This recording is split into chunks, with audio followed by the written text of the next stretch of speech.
Hello guys, welcome back to my YouTube channel. So म यहाँ सन्चै छु, तपाईहरु पनि यहाँ सन्चै हुनुहुन्छ होला।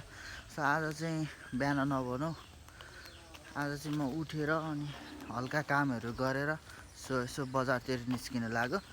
अनि हेरौँ आज कस्तो हुन्छ, दिन चाहिँ एकदम राम्रो छ। बिहानै हल्का घाम लागिसकेको छ, हेर्न सक्नुहुन्छ। वात्तै बढ्यो गर्मी। र आज झोला बोकेर बजार जानलाई झोला बोक्नुपर्छ र भनिराखे होला हैन। सो म चाहिँ बजार प्लस म चाहिँ यहाँ एक्लै बस्छु अनि मम्मीहरु चाहिँ मेरो बजारबाट अलि उता बस्नुहुन्छ ड्याडको जबको कारणले गरेर हैन। सो म चाहिँ ड्याडले बोलाउनु भयो, सो मैले चाहिँ जान लाग्यो, त्यही भएर झोला बोकेर हिँडेको है। सो आजको चाहिँ खासै प्लान के छ भन्दाखेरि मेरो चाहिँ बजार जाने, टक्क लाएर पोर्क लाने हैन, त्यसपछि ड्याडहरुसँग बसेर खाने, त्यो प्लानिङ गरेर आज म हिँडेको छु। र मसँग पैसा पनि छ, हेर्न सक्नुहुन्छ। पैसा कसैलाई चाहियो भने माग्नु होला। पैसा त कति छ यार, टन्नै छ मसँग पैसा हैन। सो त्यही हो, अब गइरहेको छु। अब बजार पुगेपछि त्यहाँनिर पसलहरू छ, 2-3 वटा पसलहरू छ।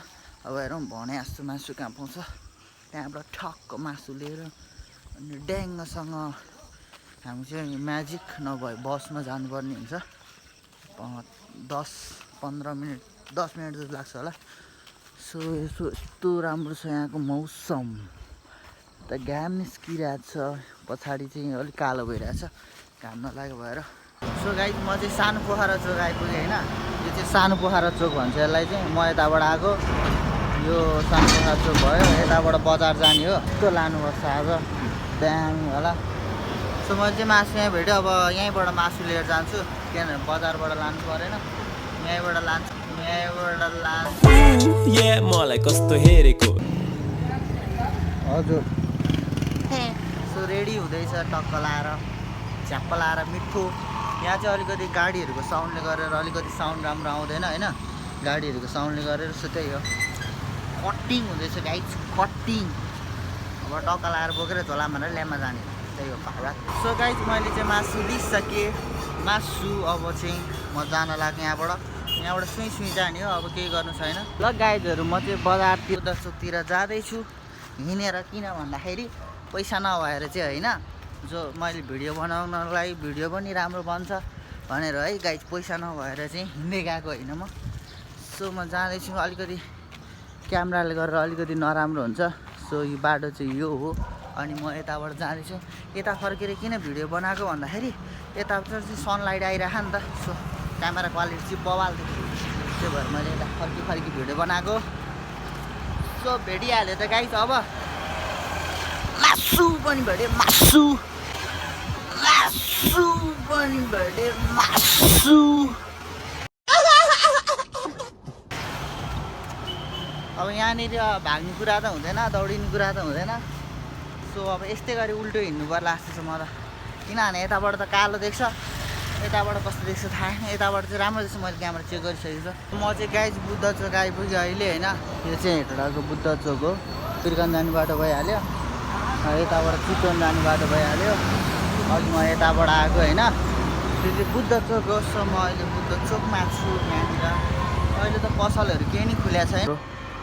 हेटौँडा हस्पिटल हो, यो चाहिँ हाम्रो हेटौँडा हस्पिटल रहेको छ भने म यताबाट आएको। अनि म चढाङ्ग लाएर म्याजिकमा जानु लाग्यो।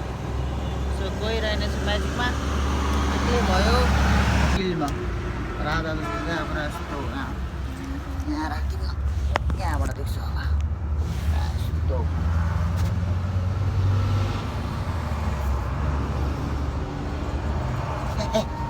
यतिसम्म नि नगरौँ है, अर्काको गाडीमा यतिसम्म नि नगरौँ। कतिखेर जान्छ थाहा भएन, मलाई चाहिँ चाँडै जानु थियो। म चाहिँ खलासी बन्नु पर्ला जस्तो छ अब है, यहाँनिर खलासी म चाहिँ टक्क यहाँ बसेर गर्ने हो। अब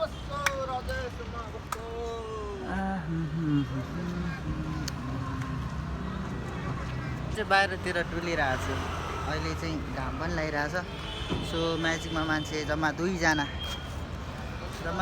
छौँ, एकजना म अनि एकजना अर्को मान्छे।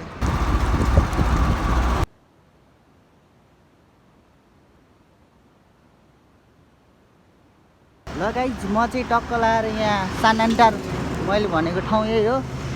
सो यहाँ चाहिँ पेट्रोल पम्प छ होइन। म चाहिँ आइपुगेको छु यहाँ। यस्तो धुलो लागेर क्यामेरामा हेर्न सक्नुहुन्छ। म आइसकेको छु।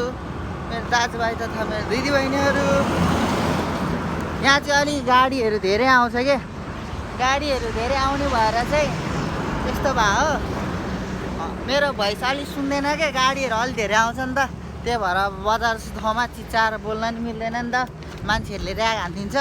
यहाँबाट चाहिँ गाउँ पनि जाने बाटो हो यो। यहाँ चाहिँ यस्तो कम्पनी छ कि क्रेसर होइन।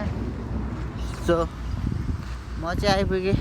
सो बाबाहरू चाहिँ यता बस्नुहुन्छ। सो यो घरमा बस्ने हो, यतापट्टि पनि काम गर्ने मान्छेहरू बस्छ अफिसको। म चाहिँ आइपुगेँ गाइज। Hello guys. सो म चाहिँ आइसकेँ। सो मेरो चाहिँ खाजा ममले राखिदिनु भएको। यो चाहिँ मैले लिएर आएको यो आलु बखरा 100 रुपियाँ किलो। सो अन्डा र चिउरा छ। भोक लागिरहेको थियो। मिठो छ। यही हो त लिची भने मिठो खाँदा खाजा त अन्डा र चिउरा। सो गाइज हाम्रो चाहिँ अब पाकेर रेडी भइसकेको छ।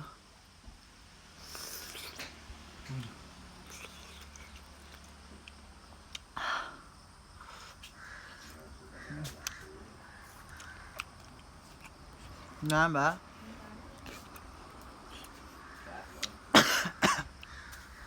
धन्य सर्के यार बवाल भएछ। सपोर्ट गरिदिनु होला, माया गरिदिनु होला। सर्टहरू आइरहेको हुन्छ, सर्टहरू पनि हेरिदिनु होला। सबैले गरिदिनु, लाइक कमेन्ट गरिदिनु। सब्सक्राइब गर्नु भएको छैन सबैले सब्सक्राइब गरिदिनु होला मेरो च्यानललाई। अर्को भिडियोमा भेटौँला।